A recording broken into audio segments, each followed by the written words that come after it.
Deus abençoe. Vamos logo para a nossa morada em Apocalipse. Hoje já é o capítulo 5.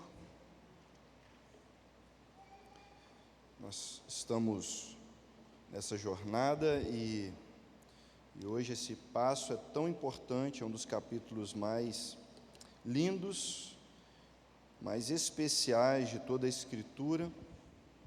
E, obviamente, ele tem várias lições, vários princípios. Obrigado, querido. E muitas coisas para a gente aprender aqui. Nós já temos visto, queridos, que a ação de Jesus para nos salvar, ela começa na correção da nossa adoração. A ação de Jesus, ela está exatamente no ponto de corrigir aquilo que nós temos adorado. Quando os gregos foram procurar Jesus, eles vão até Tiago, se eu não me engano, vão até André e falam assim: nós queremos falar com o mestre, Filipe. Filipe tem um nome grego, então eles vão até Filipe e dizem assim: nós queremos falar com Jesus, queremos uma audiência, queremos um ensinamento dele. E aí Jesus disse: olha, chegada a minha hora, eu serei levantado, e quando eu for levantado da terra, atrairei todos a mim. E Jesus estava dizendo isso exatamente da morte, como ele morreria, seria crucificado. E ele disse que na sua crucificação, na sua morte, atrairia a todos. A morte de Jesus é a morte dos ídolos, é a morte dos deuses, é também a nossa morte, porque nós somos deuses. Tanto nós somos deuses que nós nos comparamos, tanto nós somos deuses que nós retemos o perdão, porque nós achamos que temos o direito de retribuir, de nos vingar. Nós nos achamos deuses e invejamos e mentimos. O que é a mentira? A mentira é a tentativa de criar um mundo à sua vontade, à sua semelhança, é negar a realidade. Então, é necessário que a adoração seja restaurada. É o que está acontecendo no capítulo 4 e 5 de Apocalipse. No capítulo 4, a adoração de toda a criação se apresentando a Deus, e é óbvio que essa é uma figura daquilo que Deus deseja que aconteça no final. Eu e você adorando a Ele plenamente, eu, você e toda a criação, toda Marabá, todo o nosso bairro, a nossa rua, a nossa família, se voltando para o Senhor, não mais com invejas, não mais com qualquer tipo de ressentimento, não mais com nenhum tipo de cobiça, não mais com nenhum tipo de pecado, pelo contrário, mas se dobrando ao único que é digno de ser adorado. Então vamos ler o capítulo 5 hoje, para que a gente possa começar a destrinchar esses pontos tão importantes aqui. Apocalipse capítulo 5. Assim diz a palavra do Senhor,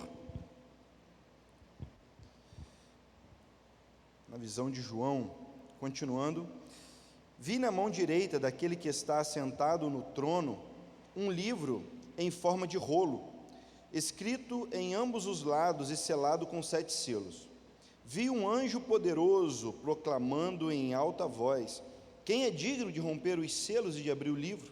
Mas não havia ninguém, nem no céu, nem na terra, nem debaixo da terra, que pudesse abrir o livro ou romper, ou sequer olhar para ele. Eu chorava muito, porque não se encontrou ninguém que fosse digno de abrir o livro e de olhar para ele.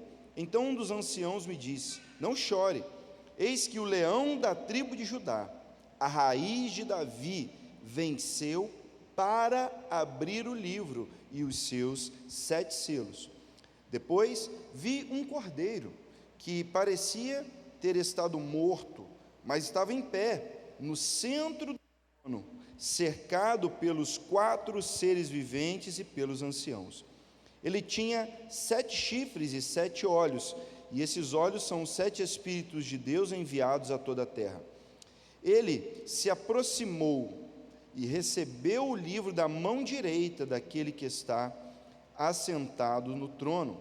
Ao recebê-lo, os 4 seres viventes e os 24 anciãos prostraram-se diante do Cordeiro. Cada um deles tinha uma harpa e taças de ouro, cheias de incenso, que são as orações dos santos. E eles cantavam um cântico novo.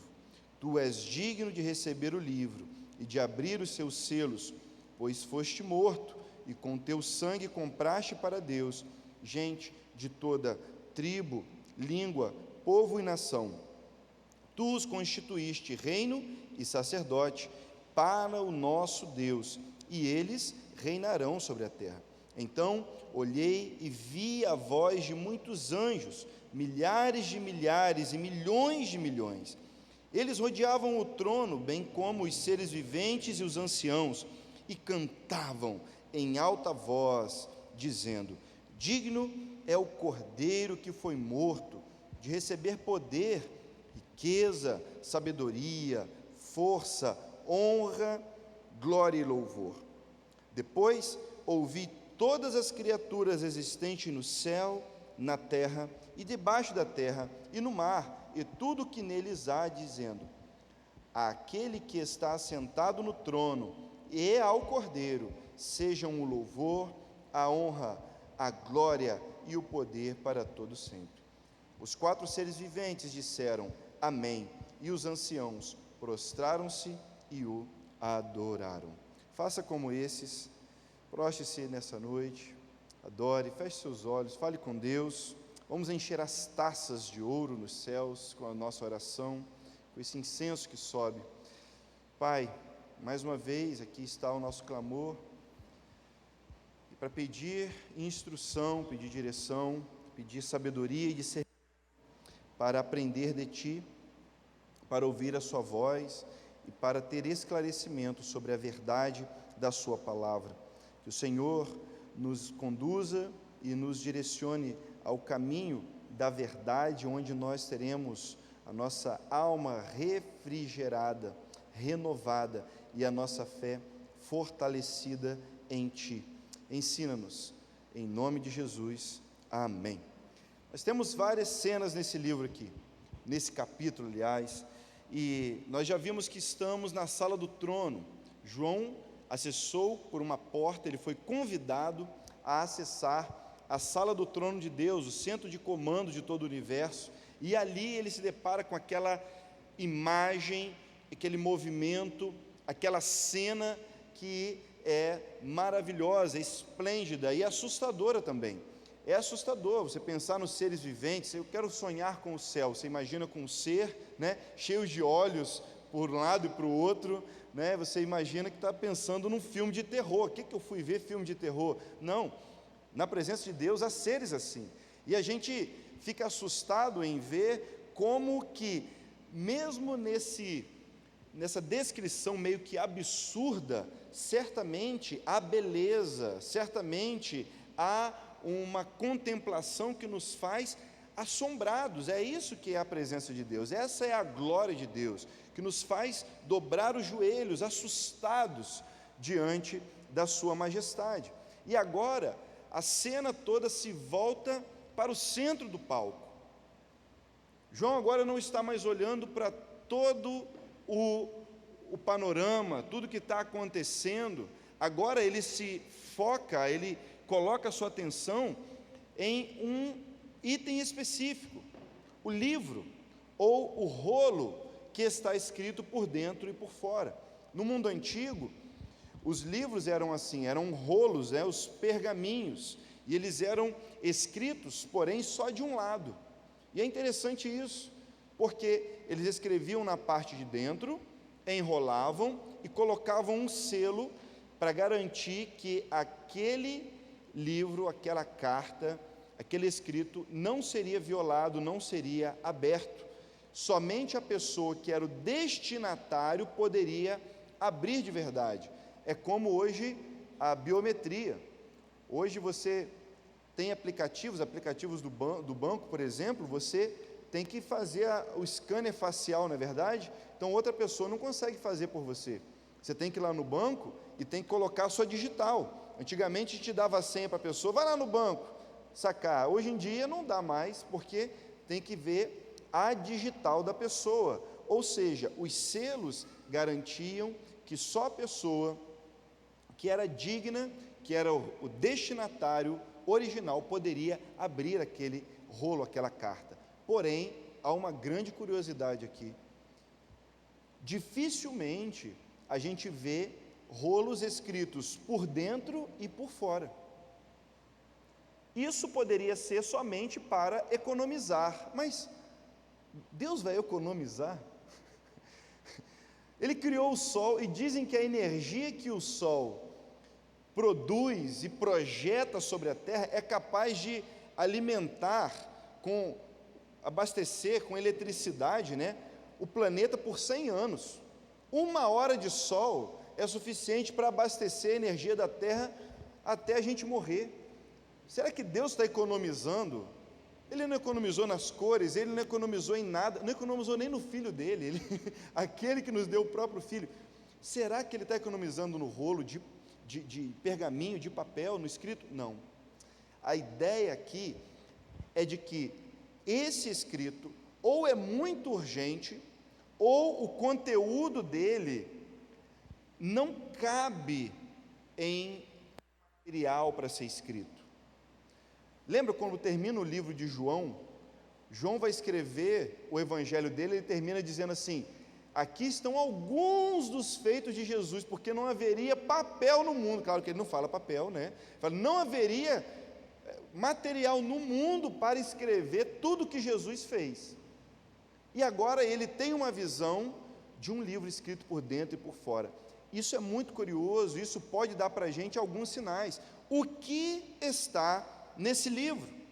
O que significa esse livro? E mais, não era um livro que um anjo segurava, não era um livro que um arcanjo segurava, não estava num baú, não estava na Arca da Aliança, né? Tem gente que fala que a Arca da Aliança Deus levou para o céu, né?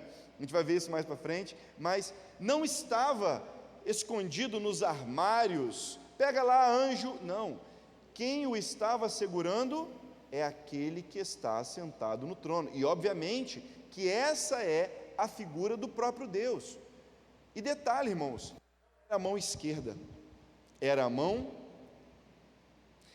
direita é a mão forte, a mão direita é a mão do poder, a mão direita é a mão do controle, do governo. É um livro curioso. O que será que estava nesse livro? Há algumas hipóteses que a gente pode se apoiar, baseados na Bíblia, para que a gente prossiga na leitura do Apocalipse. E é muito provável, irmãos, que o livro que está nas mãos de Deus Pai nada mais é do que os livros de julgamento relacionados à velha aliança. Por que isso? O que significa isso? São os livros que contêm a condenação do Israel, aquele povo que Deus escolheu e que o ignorou. O Israel que primeiramente foi chamado por Deus, escolhido por Deus, a família de Abraão, que depois foi para o Egito, foi libertado do Egito, foi feito um povo. Esse povo, ele foi julgado por Deus e provavelmente, ao que dá a entender, esse livro é um livro de julgamentos, porque um livro de 7 selos pode indicar as punições da velha aliança. Por exemplo, Levítico 26:18, meu filho. Abra aí para a gente poder ver. Olha em que consistia a velha aliança, a antiga aliança. Levítico 26:18. Olha só, Deus deu a lei ao seu povo e lá na frente ele diz: se depois disso tudo vocês não me ouvirem, o que está escrito? Opa, Aqui é um forte indicativo de que haveria uma punição. Forte indicativo não, aqui está explícito que ao romper a velha aliança haveria punição. Também nós temos Levítico 26, 21. Logo em seguida, Deus repete a mesma coisa. 26, 21. Se continuarem se opondo a mim e se recusarem a ouvir-me, eu os castigarei 7 vezes mais conforme os seus pecados. E também no versículo 28. Versículo 28, Deus também diz: eu também, com furor, serei contrário a vós, e vos castigarei 7 vezes mais por causa dos vossos pecados. Ou seja, quebrar a aliança com Deus levaria o povo de Israel, o povo escolhido, a ser castigado, punido e rejeitado. Lembra quando Jesus foi crucificado? Não é exatamente isso que a parábola dos servos maus diz? Que foi enviado um mensageiro, depois foram enviados outros servos, e aqueles homens maus castigaram, bateram naqueles mensageiros. E por último, o Senhor daquela terra disse: eu vou enviar o meu filho. Mataram também o filho. E aí o Senhor daquela terra fez o quê? Foi até lá, puniu aqueles homens e deu aquela propriedade a outros. Aquele pacto foi rompido. Da mesma forma que agora, esse livro indica que Deus está castigando Israel por causa dos seus muitos pecados. Quando Jesus estava para ser crucificado, Pilatos perguntou: o que eu vou fazer desse justo? Eles disseram: crucifica-o, crucifica-o, que caia sobre nós o sangue dele, se ele for inocente. O termo cair sobre nós significa que a culpa dele, ou que a culpa por essa morte, seja nossa. O povo estava ali assumindo, de fato, o seu próprio pecado, e isso levaria, sem dúvida alguma, ao rompimento dessa aliança. Jesus mesmo disse contra aqueles religiosos: olha, vocês serão cobrados por causa de todo o sangue justo que foi derramado, desde lá do passado, até o que vocês fizeram agora. Está lá em Mateus 23, 35. Projeta aí, meu querido, Mateus 23, 35. Vamos ler esse texto, é um texto importante. Vamos ler junto para você me ajudar, vamos lá. Assim recairá sobre vocês todo o sangue justo derramado na terra, desde até o sangue de filho de Baraquias, que vocês assassinaram entre o templo e o altar. Deus está dizendo para o povo de Israel: eu vou castigar vocês, a minha aliança com vocês será rompida, chegará ao fim. E de fato, naquela cruz foi o que aconteceu. O povo para quem Jesus foi enviado, o povo de Israel, os judeus, rejeitaram o seu Messias, rejeitaram o seu Salvador, quebraram a sua aliança com Deus, e agora eles estavam vivendo o fim da aliança. É disso que o Apocalipse está falando, o fim da aliança entre Deus e o Israel, Jerusalém, que se mostrou ímpia e pecaminosa. Basicamente é uma carta de divórcio. Aí a gente fica assustado: meu Deus, carta de divórcio? Pois é, é o termo que Deus usa para exemplificar esse momento, essa ruptura. Aí você fala: mas Deus abomina o divórcio. De fato, Deus abomina o divórcio, da mesma forma que Ele abomina aqueles que quebram a aliança. Olha o que aconteceu no passado. Isaías 50, versículo 1. Isaías 50, versículo 1. Palavra de Deus. Assim diz o Senhor: onde está a certidão de divórcio da mãe de vocês, com a qual eu mandei embora? A qual dos meus credores eu os vendi? Por causa dos seus pecados, vocês foram vendidos, e por causa das vossas transgressões, a sua mãe foi mandada embora. É uma referência ao povo de Israel. Deus se divorciou, Deus mandou embora o Israel. Lá em Jeremias 3:8 também, olha que interessante essa conexão, essa ideia de que o que está acontecendo no Apocalipse é essa ruptura da velha aliança, o fim da velha aliança, porque o povo de Israel a quebrou. E como eu tenho dito, é impossível ler o Apocalipse sem conhecer o Antigo Testamento. Olha o que diz em Jeremias: quando 3:8, é isso mesmo? Viu também que dei a infiel Israel uma certidão de divórcio e a mandei embora, por causa de todos os seus adultérios. Entretanto, a sua irmã Judá, a traidora, também se prostituiu sem temor algum. Duas nações, antes era um povo só, depois se dividiu Israel e Judá.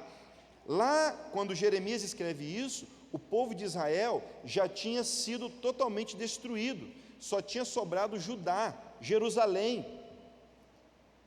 E mesmo assim, a Babilônia estava vindo para levá-los cativos. Deus está dizendo: eu já avisei, é o que vai acontecer, porque também Jerusalém, Judá, não obedeceu, ela também, e se vendeu à prostituição. Então, em Apocalipse, nós vemos que existe essa mesma realidade. Tanto é que Ezequiel, vamos lá, Ezequiel, capítulo 2, Ezequiel usa termos, eu me recuso até de colocar os versículos aqui, que dizem respeito a esse adultério de uma forma muito pesada, muito pesada. Se os irmãos lerem o texto de Ezequiel, os irmãos vão ficar assombrados, porque fala se referindo ao próprio ato sexual daquele povo em relação ao adultério. Irmãos, o adultério na Bíblia não é somente uma questão da conjunção carnal, mas é também a questão espiritual, é a quebra desse pacto, né? Olha o que diz aqui, 2:9, isso, veja se parece com o que a gente leu agora há pouco. Então, olhei e vi a mão de alguém estendida para mim, nela estava, rapaz, eu acho que eu vi isso em algum lugar, hein? Vai para que ele desenrolou diante de mim, vai lá. Em ambos os lados do rolo estava escrito o quê? Ais, lamento, pranto e ais, condenação.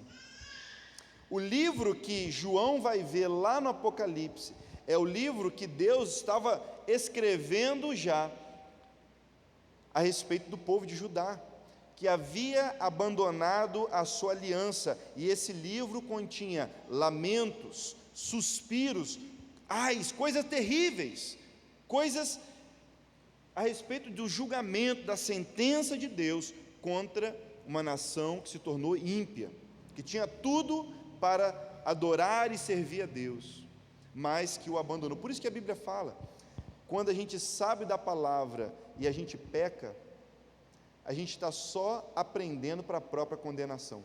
Por isso que é melhor que você seja ignorante.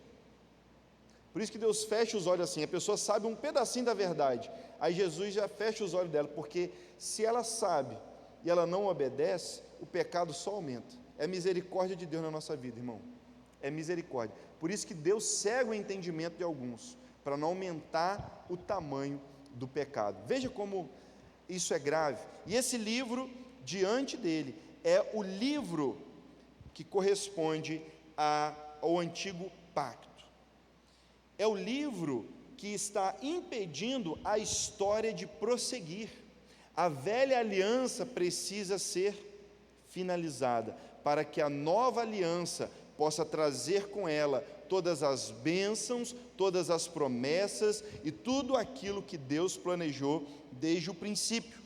O livro da história precisa caminhar para o próximo ato, para a próxima cena, mas ele estava selado, ele estava sendo impedido de prosseguir. O propósito divino, pense nisso, o propósito divino jamais seria possível sem que aquele livro fosse aberto, sem que os 7 selos fossem rompidos. Então esse livro é um livro de condenações, é um livro de julgamento. E o que acontece? Um anjo poderoso começa a gritar, invocando, chamando: quem é digno de abrir o livro? Quem pode abrir esse livro? Deus o está segurando, mas nem olhar para ele as pessoas podiam. Ninguém podia, nem no céu, nem na terra e nem debaixo da terra. E João começou então a chorar, João começou a prantear. Por que que ninguém pode abrir o livro? O choro, irmãos, é a expressão do desespero, não só de João, mas de toda a criação, aguardando pela intervenção de Deus. Esse choro é também o choro daqueles que hoje passam fome. Esse choro é também o choro daqueles que perderam tudo lá, daqueles que estão desenganados pelos médicos, daqueles que estão em crise, daqueles que estão sob o peso da culpa, aqueles que estão agarrados aos vícios, ao pecado, à maldade. Esse é o choro de desespero que o mundo, nesse momento, está pranteando, porque aguarda a verdadeira intervenção de Deus, a esperança, e só Jesus pode livrá-los. Só Jesus é capaz de interromper o nosso choro, só Jesus é capaz de finalizar com a estação do desespero e inaugurar para nós esse tempo de esperança, de fé e de transformação. É o que Paulo vai dizer lá em Romanos capítulo 8, versículo 19: a criação aguarda ardentemente, com ardente expectativa, toda a criação, desde os animais do campo até os animais nos mares, nos oceanos, os homens, todos nós aguardamos. Nosso tédio, nossa tristeza, nossas angústias, nossos medos, nada mais são do que o choro pela expectativa da manifestação do Messias e da manifestação do povo de Deus, do povo que Ele escolheu. Quem pode abrir o livro? Você já parou para pensar que nem o Pai pôde abrir o livro? Estava na mão dele. Você não fez essa pergunta, não? Você não parou para pensar, peraí, o livro está na mão do Pai, não era fácil para o Pai chegar e abrir assim? Peraí que eu vou abrir esse negócio aqui agora, deixa eu resolver esse negócio aqui. Mas perceba, há um motivo pelo qual nem mesmo o Pai abre o livro, porque está se falando de alguém que é digno de abrir. Então você está dizendo que o Pai é indigno. Não estou dizendo que o Pai é indigno, estou dizendo que não era missão dele, propósito dele, abrir esse livro. Esse direito foi dado a outro, esse direito era de outra pessoa. Aí você pergunta, mas quem poderia ser? Óbvio que você sabe, você leu a história. Mas aqui a ideia, veja só, o que está acontecendo aqui? É praticamente aquela mesma cena, onde uma mulher foi apanhada em adultério, levaram ela até Jesus e disseram, ela está aqui para ser apedrejada, porque ela desobedeceu a lei, ela foi pega em adultério. E Jesus disse o quê? Ficaram tanto custicando Jesus, ei, Jesus só desenhando na terra, quem que atrapalha os outros a desenhar, gente? A pessoa está ali, é por isso que ele respondeu, falou assim, quem não tem pecado, então que atire a primeira pedra, e voltou e começou a desenhar, o que eles fizeram? Quem que se achou digno de apedrejar? Ninguém. O único que era digno era Jesus, porque Ele é o santo, porque Ele é sem pecado, porque Ele é Deus, porque Ele é homem. E é exatamente por isso, aqui nós vemos de fato que ele é digno de abrir o livro, porque a história da salvação, a história da humanidade, de toda a criação, começa, é sustentada e termina em Jesus. Ele é digno de abrir o livro porque ele foi criador também. Ele, junto com o Pai, criou todas as coisas. O Pai disse: façamos. Ele estava no princípio com Deus. Tudo foi feito por intermédio dele, e sem ele, nada do que foi feito se fez. E quando o homem pecou, o Pai disse: olha, a semente da mulher vai esmagar a cabeça da serpente. Deus prometeu. Quem vai resolver isso? Sou eu? Não basicamente eu, disse Deus, mas a semente da mulher. Um homem, assim como o pecado entrou no mundo por causa de um homem, também um homem precisava resolver essa questão. E aí nós vemos Deus intervindo, já dando a promessa lá em Eva. Depois Deus chama Abraão dizendo: em você, a sua família é que vai abençoar todas as famílias da terra. Sua família, fala para o seu irmão, fala assim: meu irmão, sua família vai abençoar todas as famílias da terra também, em nome de Jesus. Pela promessa de Abraão, pela vida de Abraão, pela fé de Abraão, nós também podemos ser sal, ser luz. E a história prossegue, até que Israel é libertado do Egito, depois através de Judá, até que veio então Jesus, o Filho de Deus, Filho do homem, o Deus que se fez carne. Ele é 100% Deus e 100% homem. Jesus quando faz milagre é Deus, mas Jesus quando chora é homem. Não. Jesus quando faz milagre, eu estou mais para dizer, Jesus quando faz milagre, ele é homem, mas quando ele chora eu acho que ele é Deus.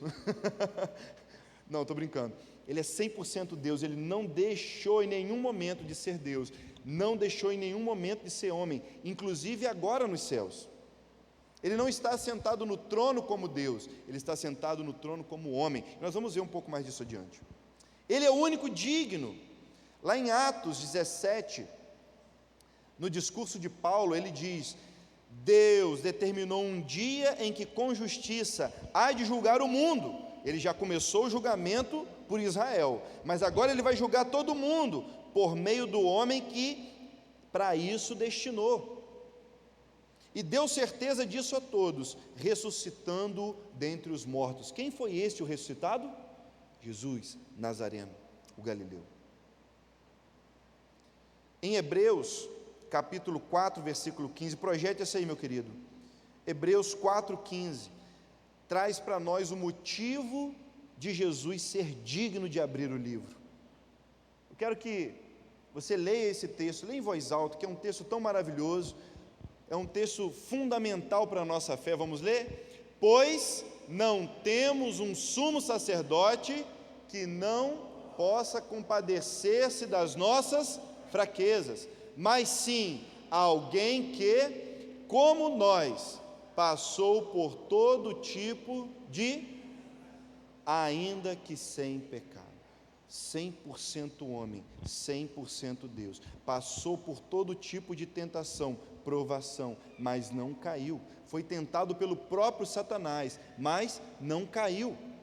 Eis aqui o motivo dele poder abrir o livro, dele poder desatar aqueles selos e, de fato, trazer adiante a vontade e o propósito de Deus para o seu cumprimento. Então nós vemos esse que é digno. Mais adiante, olha o que acontece no próximo versículo. De repente, quando João estava chorando, um dos anciãos disse para ele o quê? Disse o quê? Não chore, não chore. Parece que aquela promessa de limpar dos olhos toda lágrima já começou, hein? Já começou, hein? Você crê? Amém? O choro dura uma noite, mas a alegria vem pela manhã. Já começou. Ele já começou a fazer essa obra. Ele já começou a limpar dos olhos as lágrimas. Ele diz assim para João: não chores, porque não chores, eis que o leão da tribo de Judá, a raiz de Davi, venceu para abrir o livro e os seus selos. Eis aí o leão de Judá. Do nada na cena aparece o Filho do Homem, aparece esse ser, aparece esse indivíduo. Ele não estava antes ali. Onde ele estava? De onde que Jesus veio? Como que ele apareceu ali do nada, na sala do trono, enquanto João estava vendo? Como? Vamos abrir nossa Bíblia e nós vamos descobrir então. Quer descobrir? Sim ou não? Sim? Duvido, hein? Vamos ver. Começa lá em Daniel capítulo 7. Daniel capítulo 7, versículo 13 e 14. Começa a dar a resposta para a gente de onde Jesus veio, de onde que ele apareceu. Daniel, nós já vimos esse texto, Daniel estava nos céus, igual João, numa visão, vendo o que estava acontecendo na sala do trono. E então, diz assim: na minha visão, durante a noite, vi alguém semelhante a um filho de homem, ou filho do homem, vindo com as nuvens dos céus. Então, calma aí. Ele estava onde? No céu, e ele vê alguém vindo entre as nuvens. Então ele não está vendo a pessoa vindo assim, ele está vendo a pessoa vindo. Não entendeu? Entendeu? Se ele está no céu, ele está vendo a pessoa vindo de baixo para cima. Ele não está vendo alguém vindo de cima para baixo. Ele não está na terra, ele está no céu. Deus é mais, não é? Vamos embora, vou prosseguir que estou quase acabando. Vocês aguentam aí. Ele está no céu, e ele está vendo alguém vir de baixo para cima. Ele não está vendo alguém vir de cima para baixo.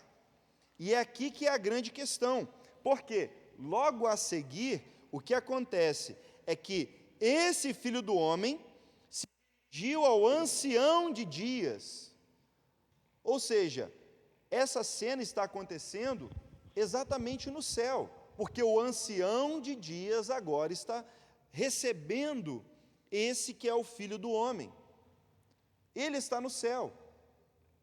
E aqui muda toda essa compreensão, que quando a gente lê Jesus vindo sobre as nuvens do céu, na verdade, a ideia é do Jesus vindo, mas assumir o seu trono de glória no céu, receber o livro. E você vai ler no texto aí de Daniel, onde está escrito assim: e foi-lhe dado, e fizeram chegar ao ancião de dias, e foi-lhe dado domínio e glória e o reino, para que os povos, as nações e os homens de todas as línguas o servissem. O seu domínio é eterno e não passará, o seu reino jamais será destruído. Então nós vemos que Jesus está assumindo o seu trono. Lá em Lucas capítulo 24, 51, olha o que acontece também. Está escrito: e aconteceu que, enquanto Jesus abençoava os seus discípulos, apartou-se deles e foi elevado até os céus. E quando chega lá em Marcos, também é escrito assim: depois de ter-lhes falado, o Senhor Jesus foi elevado ao céu e assentou-se à direita de Deus. Olha, Jesus foi elevado ao céu e assentou-se, já aparece, e assentou-se então à direita de Deus. E lá em Atos 1:9, agora você pode abrir sua Bíblia aí, vai lá, aproveita a luz. Atos 1:9.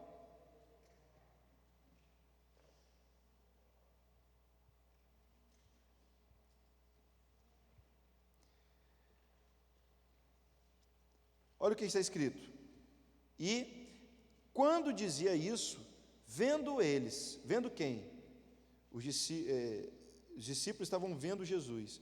Ele foi elevado às alturas, e uma nuvem o recebeu, ocultando aos seus olhos. Uma nuvem o recebeu, o ocultando aos seus olhos. Ou seja, Jesus está subindo no céu. E é por isso que, de uma hora para outra, esse Jesus, que antes não estava naquela visão de João, agora aparece, porque é o momento em que ele está subindo da terra para os céus. É o momento em que ele está assumindo o seu trono, ele está voltando para o Pai, está retornando para a sala do trono e esperando o tempo de voltar para reinar e consumar o seu reino sobre a face da terra. Então, esse é o momento que nós estamos vendo aqui. É anunciado que um leão apareceria. Fala assim, é o leão da tribo de Judá. E quando João está procurando, ele vê o quê? Um cordeiro. João, está chegando um leão aqui. Quando ele olha, parece um cordeiro. Mas ele é leão. Parece um cordeiro. Na aparência, era a aparência de um cordeiro, por quê? Porque o cordeiro foi morto, foi sacrificado, o cordeiro foi transpassado, o cordeiro é aquele que foi entregue em nosso lugar. A ideia do cordeiro é exatamente a imagem, o sinal de que foi um sacrifício pelo pecado, algo que representa o pecador, algo que representa a mim e você. E é incrível como que esse Jesus, ele parece que foi morto. Já parou para pensar? Como que você já viu alguém que voltou dos mortos? Graças a Deus não. Mas como que você sabe, você olhar para a pessoa e falar assim, rapaz, parece que estava morto. Interessante isso. Jesus já tinha ressuscitado, já estava com seu corpo glorificado, mas certamente é porque ele ainda carregava as marcas da sua morte, da sua crucificação, da sua dor e do seu sofrimento. As suas mãos transpassadas, o seu lado vazado, porque foi isso que ele disse para os discípulos, disse para Tomé inclusive, toca aqui, encosta aqui, ó. Foi exatamente o que aconteceu. Aqui nós vemos Jesus indo para o céu, para a eternidade, digamos assim, para o lugar onde o tempo não é como o nosso, carregando as marcas daquilo que ele viveu aqui, das marcas que ele sofreu por mim e por você, por causa do nosso pecado. Você percebe a grandeza dessa salvação? Você percebe tamanha salvação que foi a obra de Jesus Cristo por nós? E ele é cordeiro por quê? Porque ele é um sacrifício por nós. Ele é cordeiro porque é como aquela saída do povo do Egito. Ele é cordeiro porque ele exatamente foi o sacrifício que permitiu que nós fôssemos libertados do cativeiro da morte, para agora pertencermos a Deus. Ele é o cordeiro para o sacrifício, mas ele é o leão da tribo de Judá que governa. Irmãos, nós também, nós igreja, nós temos autoridade, nós temos poder, mas não para sermos como leões, rugindo. Aliás, a Bíblia fala, quem que ruge como um leão, buscando quem possa tragar, não é? Não é o nosso papel. Nós somos como Jesus, a essência da realeza, do governo, mas nós somos cordeiros, como diz o próprio apóstolo Paulo, por amor de ti somos entregues à morte todo dia, somos reputados como ovelhas para o matadouro, reputados como ovelhas para o matadouro. É isso que nós somos. Somos reputados porque nós somos enviados para a morte, para servir como Jesus também serviu. E aqui é a essência de todo o cristão. Nós servimos como Jesus serviu. E por que ele é leão? Dá para projetar Gênesis aí? Gênesis 49, você pode abrir aí, Gênesis 49, versículo 9.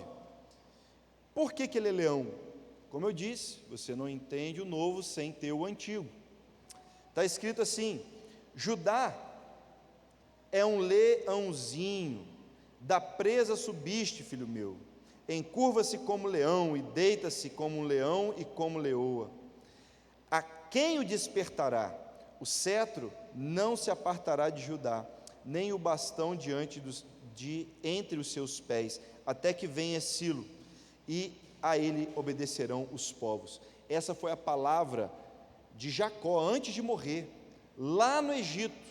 Jacó proferiu essas promessas, Jacó disse essas promessas antes de morrer, lá no Egito, muito tempo antes de Jesus.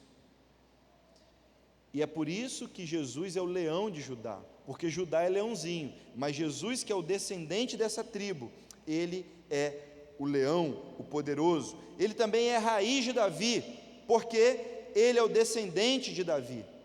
Ele é o descendente do rei Davi, ele é o Messias prometido. Ele é aquele que tem o direito de governar para sempre.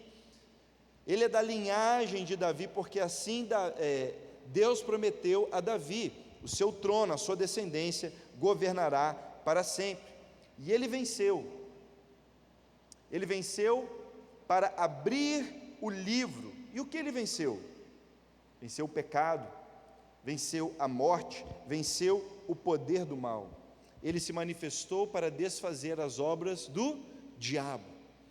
E ele venceu para poder abrir o livro, tanto que agora ele é visto como alguém que tem 7 chifres. Chifre no Apocalipse significa o quê? Poder. Olha só como vocês estão sabendo. 7 chifres, ele é todo poderoso, ele é onipotente, não tem nenhum poder fora dele. Ele disse: toda a autoridade, não sobrou nenhuma autoridade para fora. Quando ele diz: toda autoridade me foi dada no céu e na terra, Jesus está dizendo: não tem nada que Satanás possa reivindicar. Eu tenho poder e eu tenho autoridade. A terra é minha, tudo é meu. Cada ser humano sobre a face da terra pertence a Ele. Você pertence a Ele. Tudo que você tem pertence a Ele. Ele disse: tudo é meu. Ele está reivindicando. Ele é esse ser com 7 chifres, olhos, que são os 7 Espíritos de Deus. E aqui nós vemos o que? A divindade de Jesus. Jesus é Deus, o Pai, o Filho e também o Espírito, representado nesses 7 olhos, o qual ele possui.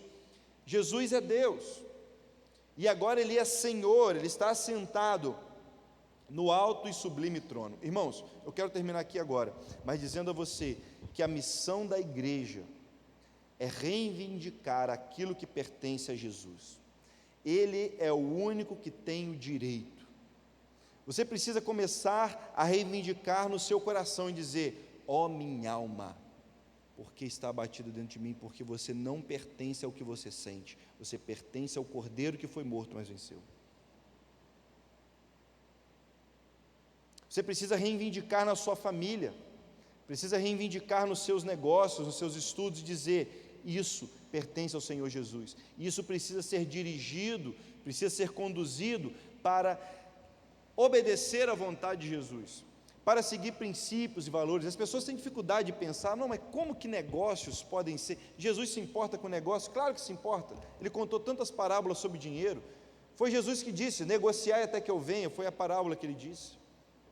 Negociai até que eu venha. Negócios podem ser negócios do reino. Profissões devem ser profissões do reino.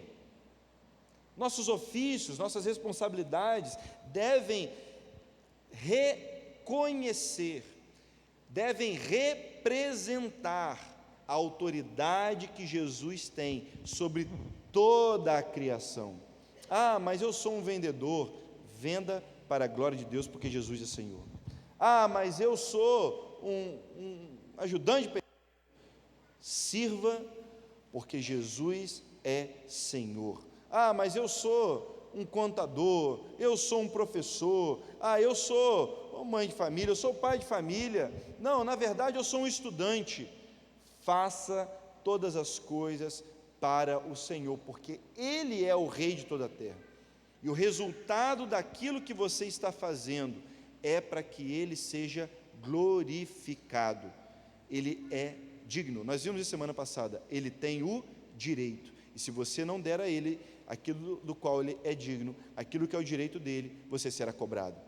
Lembre-se, a quem muito foi dado, muito será cobrado. Por isso que Israel também foi muito cobrada. E aqui nós vemos o desenrolar dessa sentença, desse julgamento que está para cair sobre aquele que era então o povo de Deus. Semana que vem a gente continua, o Cordeiro vai tomar esse livro e várias coisas acontecem em seguida, e é maravilhoso ver. Você pode ler, pode meditar, pode pesquisar, e a gente prossegue então na semana que vem. Fique de pé para a glória do Senhor, para Ele.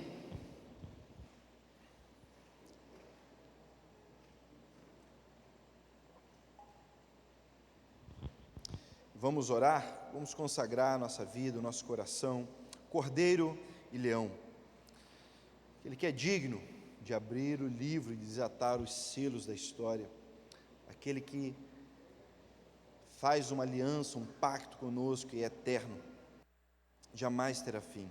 Deus que é fiel, que cuida de nós em todo o tempo, que está nos chamando como igreja para cumprir o seu propósito, o seu plano sobre a face da terra. Feche seus olhos aí, Pai. A Ti nós entregamos nosso coração, nossa vida, a Ti nós devotamos tudo que temos e somos, porque não pertencemos a nós mesmos. Nós recebemos essa verdade, nós já aprendemos, nós já descobrimos, nós já declaramos e confessamos que Jesus é Senhor. Não queremos viver em rebelião, não queremos ser rebeldes como foi rebelde Israel, como foi rebelde Judá. Nós queremos nos voltar ao Senhor com devoção, em adoração, ainda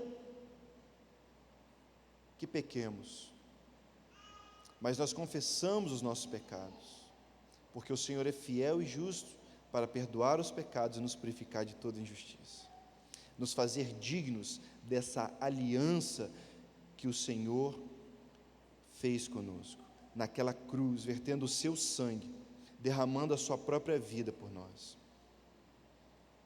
Portanto, declaramos, Senhor, que precisamos viver a fim de adorar somente a Ti, adorar somente o Seu santo nome, viver somente para Ti, não para os nossos prazeres, não para o nosso próprio deleite, ainda que em Te servir nós encontremos o prazer, ainda que em fazer a Sua vontade nós seremos plenamente satisfeitos em tudo, mas ajuda-nos a negar a nós mesmos, matar o ídolo que se chama eu.